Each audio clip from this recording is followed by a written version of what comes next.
So we're in Clovis, California. We just finished installing a new drop L, brass drop L90.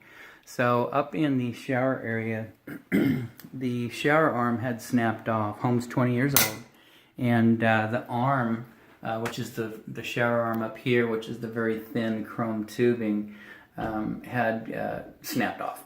And so the whole thing just fell down onto the ground, and so they had no water. We tried to use an extractor and get the arm out of there, but it was just shaving the metal away, and it wouldn't come out. Use some WD-40, whatnot. So we decided just to replace it. So this side is tile, but fortunately on the back side is drywall. So we just came over here, and of course, you know, located the stub out right here.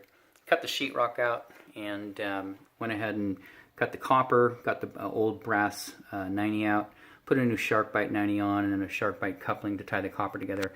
I apologize that it's already covered up, but so anyways, down here, SharkBite coupling, and then a SharkBite 90 up there.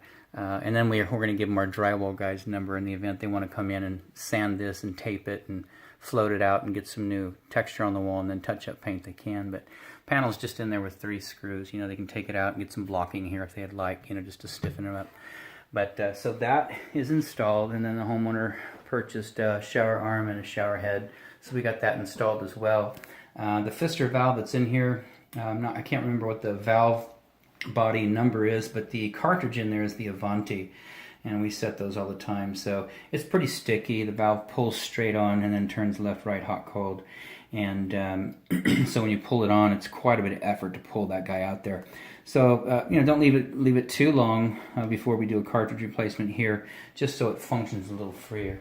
And then over here at the lavatory faucet, we had this was dripping, of course. So the homeowner turned the cold water off and called us out for this as well. This is you know, second part of the project, and had a replacement cartridge in here, but it wasn't an exact fit. It was similar, but it didn't work. So we took the existing over to Lowe's and got some help over there, located the right cartridge, and so that appears to be working fine. So we're going to check down here real quick.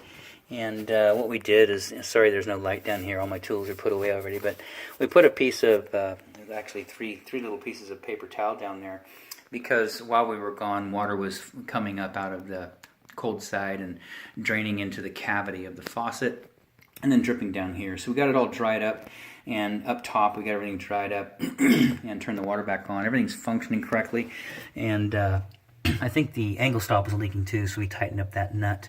And as you can see now, it's dried up. So no water here. We left this open because there's a little bit of moisture here. We wanted to dry. And then paper towel, just so you can see readily. If you get any kind of water down there, you'll be able to see it, because this will show it real well. So, anyways, cartridge replacement, and then of course shower arm installation, and then the wing L replacement, and everything looks good outside of that. This installation is done.